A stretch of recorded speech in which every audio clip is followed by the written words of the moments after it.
السلام علیکم، تاک نیوز میں خوش آمدید۔ امریکی ایوان نمائندگان کا عمران خان کی رہائی کے لیے صدر جو بائیڈن کو خط۔ ترجمان دفتر خارجہ امریکی نمائندوں پر برہم۔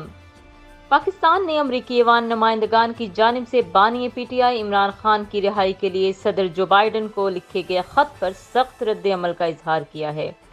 ترجمان دفتر خارجہ ممتاز زہرا بلوچ کا ہفتہ وار میڈیا بریفنگ میں کہنا تھا، ایس سی او اجلاس کے دوران وزیر اعظم شہباز شریف اور روسی وزیر اعظم کی تفصیلی بات ہوئی۔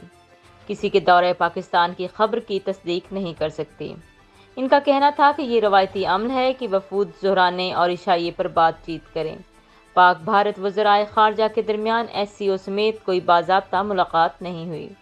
ترجمان دفتر خارجہ نے امریکی ارکان کانگریس کی جانب سے بانی پی ٹی آئی کے حوالے سے صدر جو بائیڈن کو لکھے گئے خط پر رد عمل میں کہا کہ پاکستان امریکہ کے ساتھ تعلقات کو اہمیت کی نظر سے دیکھتا ہے۔ ترجمان دفتر خارجہ کا کہنا تھا، پاکستان کے داخلی امور پر تبصرے سفارتی آداب اور ریاستی تعلقات کے منافی ہیں۔ یہ خطوط پاکستان کی سیاسی صورتحال کی غلط آشنائی پر مبنی ہیں۔ مزید خبروں اور اپڈیٹس کے لیے سبسکرائب کریں ہمارا چینل اور دیکھتے رہیے تاک نیوز۔